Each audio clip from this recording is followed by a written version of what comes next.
ဘူဒါဘီမှာလူသွားလူလာနဲပြီးတော့တိတ်လာတဲ့ကမ်းခြေတစ်ခုကိုခင်ဗျားတို့ခေါ်သားပြပေးမယ်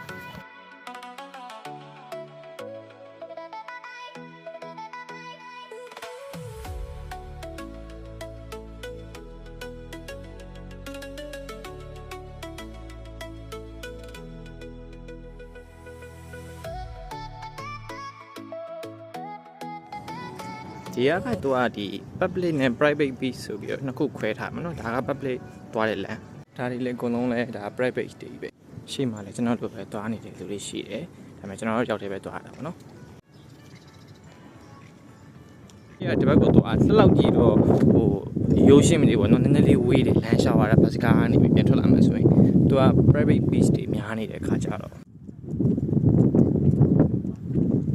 ထင်းစလောက်ကြီးမနီးပေါ့နော်ဘတ်စကားကြီးကနေပြန်ပြီးလမ်းလျှောက်လာတော်တော်လေးဝေးတယ်ခုနောက်မှကြည့်လိုက်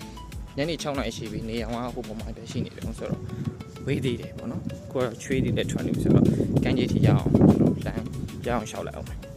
နောက်ဆုံးတော့ကမ်းခြေကိုရောက်လာပါပြီဒါပေမဲ့ကမ်းခြေရင်ဒီ free ကူရတဲ့နေရာဆိုတော့သူတို့အရင်ကြကြဝုန်းဝုန်းလောက်ထားတာတော့မရှိဘူးကျင်းတယ်ပေါ့နော်ချွေးသေးပဲကြောက်တယ်ပဲဆိုတော့ဘာချွေးရတူပေါင်းမကြတော့တူမချင်းမိုက်ပေါ်ကြတော့မဖြစ်ဘူး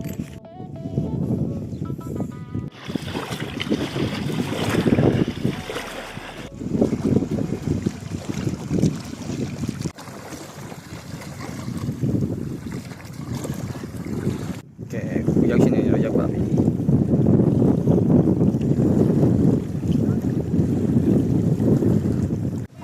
ဒါခုညနေ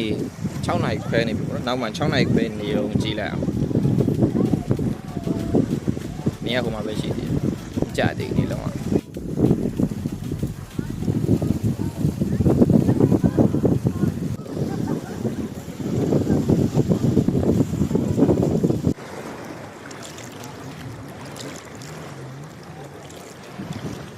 ကြည့်လိုက်သူ့ရဲ့ရေတွေကစိတ်နဲ့ကျွန်တော်တို့ဒီမှာမြင်ရတယ်ရေတွေစိတ်ပြီးတော့တော်တော်လေးလာကျွန်တော်ကိုယ်တိုင်လည်းကမ်းခြေကြိုက်တယ်ဒီမှာပါတော့ခွတ်တိပဲဒါအခုမြင်နေတယ်မယ်လူကဒီလောက်ပဲရှိတယ်တကယ်လို့လာခြင်းတဲ့သူတွေရှိတယ်ဆိုရင်တော့အဆင်ပြေတယ်ဒါဘူဒါဘီမှာကျတော့ကျုံးနေနေပဲဖွဲ့စည်းကြတဲ့အခါကျတော့တခြားကျုံးနေ connect ကိုပဲသွားနေရပြင်းနေပြီဆိုတဲ့သူတွေဆိုလို့ရှိရင်တော့ဒီနေရာကိုလာဖို့ဒါအကြံပေးချင်ပါတယ်ဒါကတော့ဟူဒေးရီရဲ့ island လို့ခေါ်တယ်သူ့ရဲ့ sunset ဘယ်လောက်လာလဲဆိုတော့ကျွန်တော်ပြမတူဘူးပေါ့နော်ဒါမျိုးပြင်ပဲရောက်နေတာကျွန်တော်တို့ connect ကကျွန်တော်မြို့ထဲထောင်းထောင်းမှာဆိုတော့ဒါခုညနေကျွန်တော်6:45ဖြစ်နေပြီဒါပေမဲ့နေရာခုဒီလုံးဝမဝင်သေးဘူး